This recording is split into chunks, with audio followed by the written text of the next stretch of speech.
बहुत ही महत्वपूर्ण अध्याय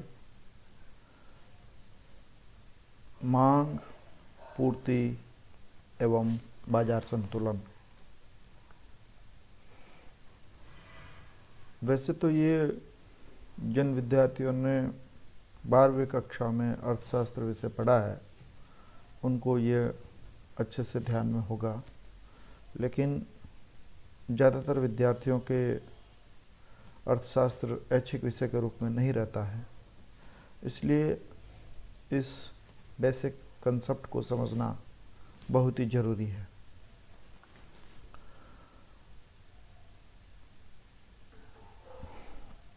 सबसे पहले इस कंसेप्ट को समझने से पहले हमको 2-3 कंसेप्ट समझने पड़ेंगे।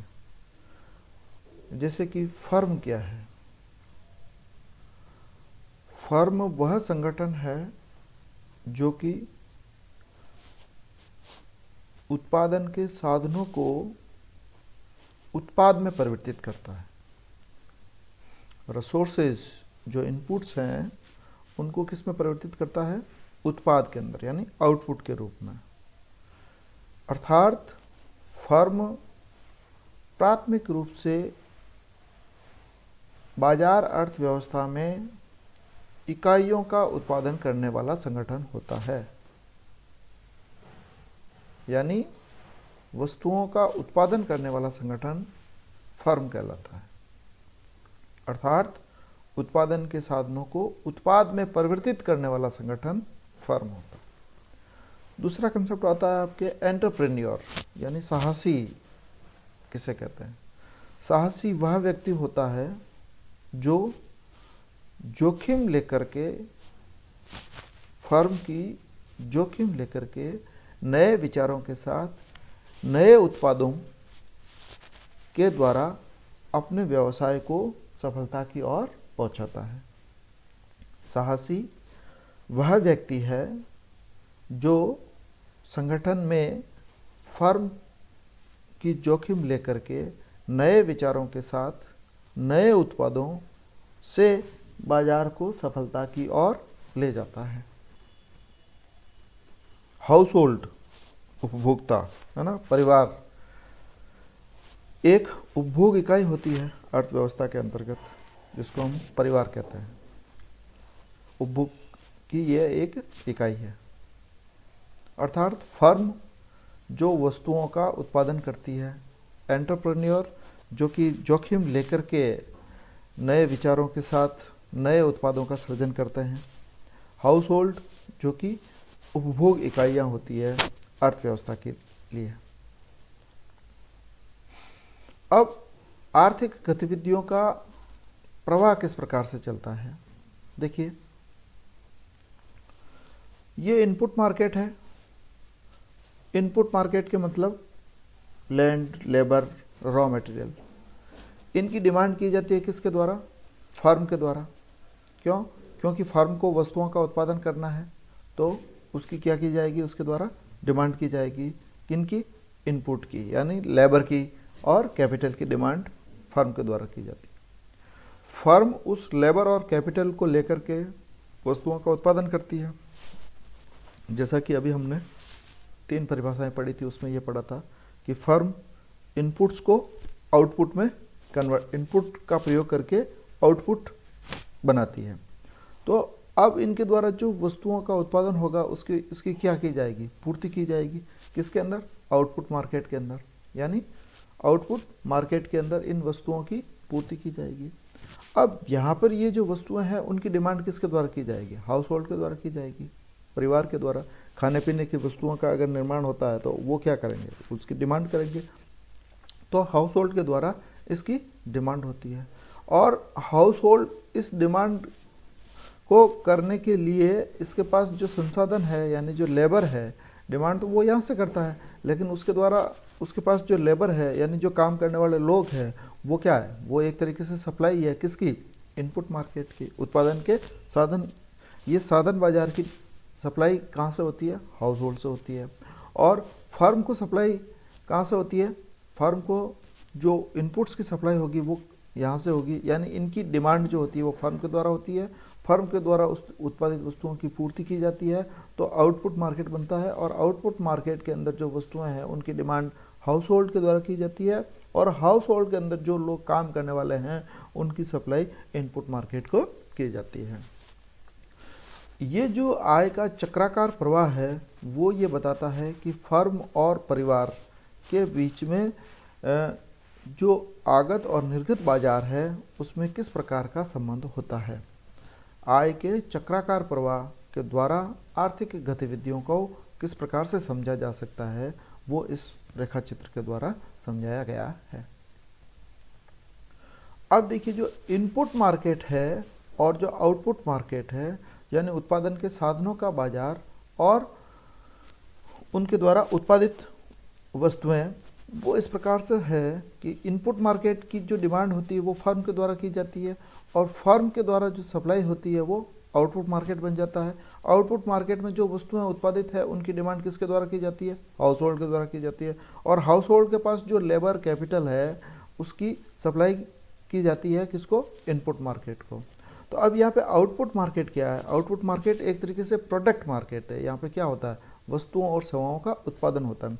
Are the markets in which goods and services are extend, यहाँ पर वस्तुओं और सेवाओं का आदान प्रदान होता है आउटपुट मार्केट के अंदर। इनपुट मार्केट क्या है, input markets are the market in which resources, input market के अंदर क्या है, यहाँ पर रिसोर्सेज है, लेबर कैपिटल लैंड, इनका प्रयोग किसमें किया जाता है, उत्पादन में। यूज टू प्रोड्यूस प्रोडक्ट्स, वस्तुओं का उत्पादन करने में इनका प्रयोग किया जाता है। इसीलिए तो फर्म के द्वारा इनकी डिमांड की जाती है, इसीलिए तो इनकी डिमांड किसके द्वारा की जाती है, फर्म के द्वारा की जाती है। अर्थात यहाँ पर रिसोर्सेज का आदान प्रदान होता है इनपुट मार्केट के अंदर, और यहाँ पर गुड्स एंड सर्विसेज का आदान प्रदान होता है आउटपुट मार्केट के अंदर।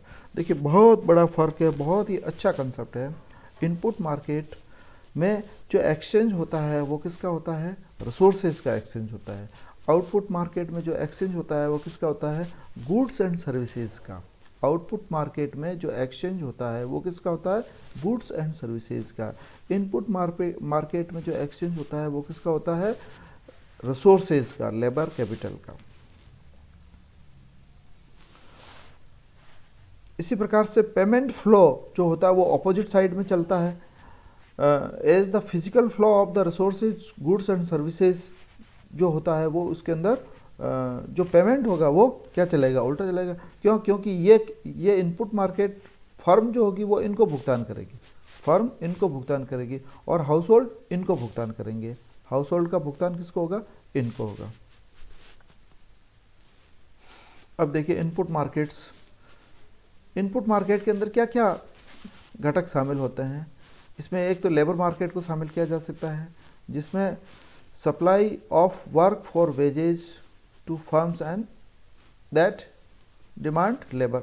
एक तो श्रम बाजार का इसके अंदर, दूसरा पूंजी बाजार का, और तीसरा भूमि बाजार का समावेश किया जाता है। इनपुट मार्केट में तीन ही इनपुट है मुख्य रूप से, लेबर कैपिटल लैंड।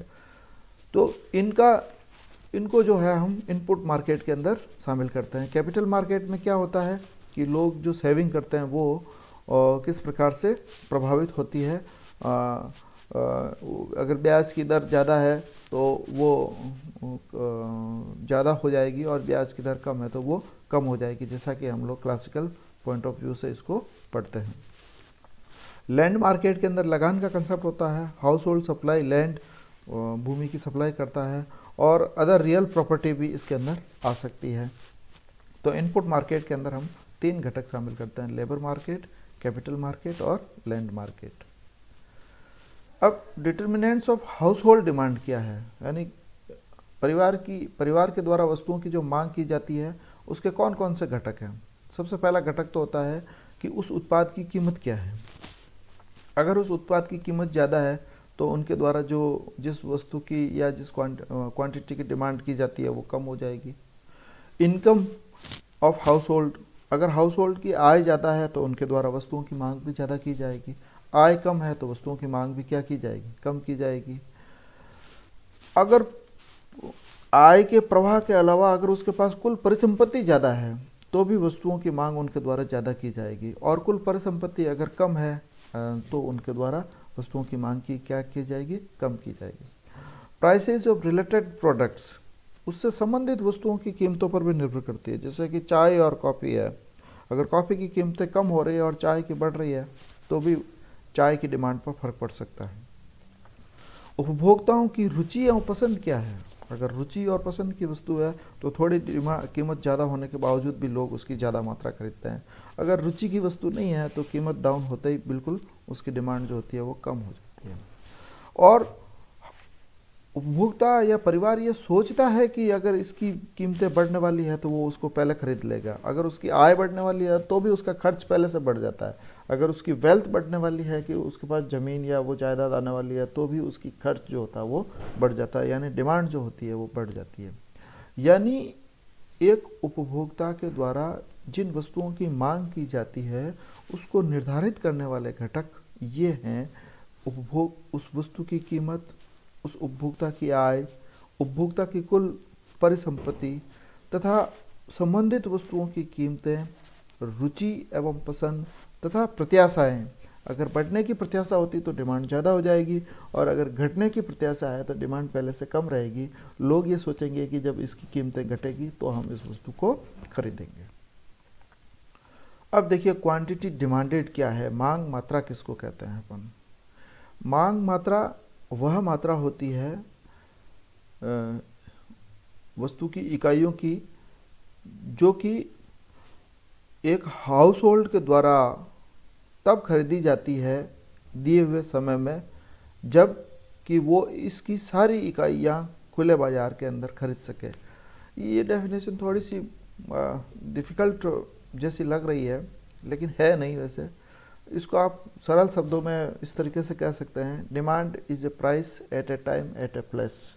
निश्चित समय एवं निश्चित स्थान पर वस्तु की जो मात्रा होती है वही उस वस्तु की कीमत होती है, वही उस वस्तु की मांग मात्रा कहलाती है। एक बार वापस सुन लीजिए: demand is a price at a time at a place. निश्चित समय एवं निश्चित स्थान पर किसी वस्तु की कीमत ही उस वस्तु की मांग मात्रा होती है। Period if it could bye all it wanted at the current market price. चालू बाजार कीमतों पर खरीदी जाने वाली मात्रा ही वस्तु की मांग कहलाती है। उसमें निश्चित समय एवं निश्चित स्थान महत्वपूर्ण होता है। ये देखिए डिमांड इन आउटपुट मार्केट्स में जो होगी वो इस प्रकार से दर्शाया गया है।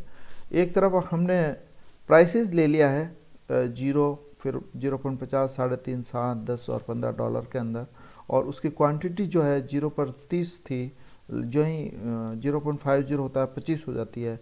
जैसे जैसे प्राइसेस बढ़ती जा रही है क्वांटिटी जो है वो उसकी घटती जा रही है। अगर प्राइस $15 होती है तो जो क्वांटिटी डिमांडेड है वो आपके 0 हो जाती है। इस प्रकार से इस शेड्यूल से हम लोग डिमांड कर्व को डेरिव कर सकते हैं, एक तरफ प्राइस और दूसरी तरफ क्वांटिटी लेकर के। तो ये देखिए इसमें हमने प्राइस और क्वांटिटी वही है जो कि पहले वाले टेबल में थी, उसके आधार पर इस फिगर को डेरिव किया है। देखिए जैसे कि $15 है प्राइस, तो उसकी क्वांटिटी जो है वो 0 है। तो ये देखिए ये $15 है, इधर हमने प्राइस ले लिया है और इधर हमने क्वांटिटी डिमांडेड ले लिया। तो अगर $15 है तो ये क्या हो गया, 0 हो गया। और उसके बाद में देखिए $10 है तो ये देखिए 10 पर 1 इकाई के बराबर डिमांड है। ये देखिए 1 इकाई के बराबर डिमांड है। और अगर 7 होता है तो 3 इकाई के बराबर होता है, तो ये देखिए 7 पर 3 इकाई की डिमांड है। और अगर 3.5 होता है तो 7 इकाई है, तो ये 3.5 होने पर ये 7 इकाई है। और 0.5 होने पर 25 इकाई है, तो ये देखिए $0.50 पर 25 इकाई है। इस प्रकार से हम एक तरफ प्राइस और एक तरफ क्वांटिटी रख करके बाएं से दाएं नीचे गिरते हुए डिमांड कर्व का डेरिवेशन कर सकते हैं। और देखिए लॉ ऑफ डिमांड क्या है। लॉ ऑफ डिमांड जो है वो नेगेटिव रिलेशनशिप को बताता है किसके बीच में, प्राइस और quantity of a good demanded and it's price. यानी वस्तु की कीमत और वस्तु की मांग मात्रा के मध्य ऋणात्मक संबंध को बताने वाला वक्र जो होता है वो मांग का नियम या मांग वक्र कहलाता है। तो इसके अंदर वही प्राइस और ये इधर क्वांटिटी दिया गया है। तो लॉ ऑफ डिमांड जो है उसकी डेफिनेशन ये है कि अगर अन्य बातें समान रहते हुए प्राइसेस ज़्यादा है तो वस्तु की मांग मात्रा क्या हो जाएगी, कम हो जाएगी, और अगर प्राइसेस कम है तो वस्तु की मांग मात्रा क्या होगी, ज़्यादा होगी। यानी वस्तु की कीमत और वस्तु की मांग मात्रा के मध्य पाए जाने वाले ऋणात्मक संबंध को ही मांग का नियम कहते हैं। वस्तु की कीमत और वस्तु की मांग मात्रा के मध्य पाए जाने वाले ऋणात्मक संबंध को ही हम क्या कहते हैं, मांग का नियम कहते हैं। और मांग वक्र क्या होता है, डाउनवर्ड होता है, यानी बाएं से दाएं नीचे गिरता हुआ होता है। ये देखिए, ये इस फिगर के द्वारा दर्शाया गया है कि जो ही 7 से 3.5 होता है ये कम हो जाती है। जब प्राइसेस 7 है तो डिमांड 3 है, और प्राइसेस 3.5 होती है तो डिमांड जो होती है वो 7 हो जाती है। इसके अलावा जो डिमांड कर्व की प्रॉपर्टीज है वो इस प्रकार से है। जो मांग वक्र होता है वो डिमिनिशिंग मार्जिनल यूटिलिटी पर काम करता है, यानी जैसे जैसे अतिरिक्त इकाइयाँ की मांग की जाती है तो उनके कारण मिलने वाली संतुष्टि क्या होती जाती है, कम होती जाती है, जो कि यूटिलिटी एनालिसिस के अंदर हम लोगों ने पढ़ा था। तो जब उसकी यूटिलिटी कम होती जाएगी तो उसके बदले में दी जाने वाली कीमत भी क्या होती जाएगी, कम होती जाएगी। इसलिए मांग का नियम जो होता है वो डिमिनिशिंग मार्जिनल यूटिलिटी पर निर्भर करता है।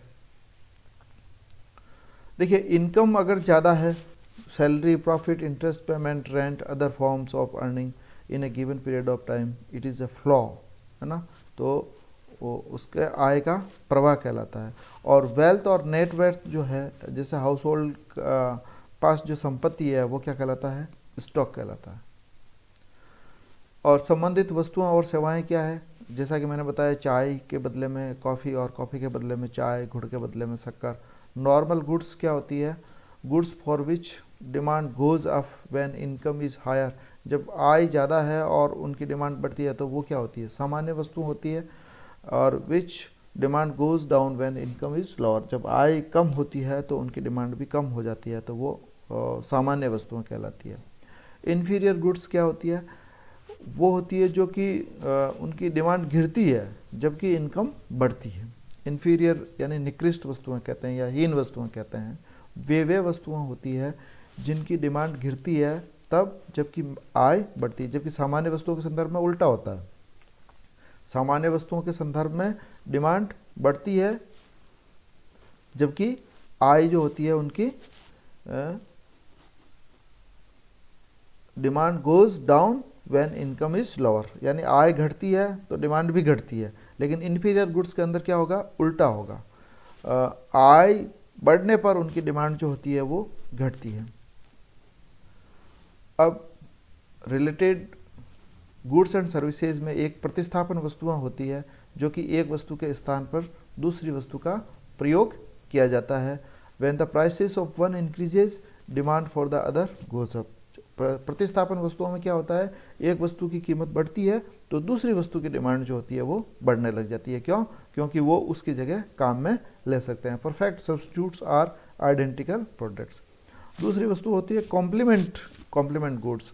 कॉम्प्लीमेंट गुड्स होती है कि वो एक दूसरे के साथ में प्रयोग में ली जाती है। A decrease in the price of one result in an increase in the demand for the others।